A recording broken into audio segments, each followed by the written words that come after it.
நூல்கோல் வடை செய்கிறதுக்கு தேவையான இன்க்ரீடியன்ட்ஸ் பார்த்துடலாம்.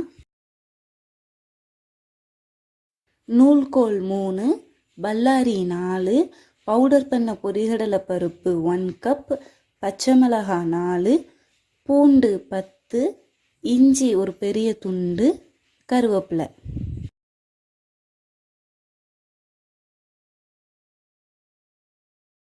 ஃபர்ஸ்ட் நூல்கோலை கழுவி அதை துருவிட்டு நல்லா தண்ணி புழிஞ்சு எடுத்து வச்சுக்கோங்க. வெங்காயம், பச்சை மிளகாய், இஞ்சி, கருவேப்பிலை, பூண்டு இதெல்லாம் குட்டி குட்டியாக கட் பண்ணி வச்சுக்கோங்க. அடுத்ததாக பேனில் ஒரு 3 டேபிள் ஸ்பூன் ஆயில் சேர்த்துட்டு கடுகு சேர்த்துக்கோங்க. அது ஆப்ஷனல் தான்.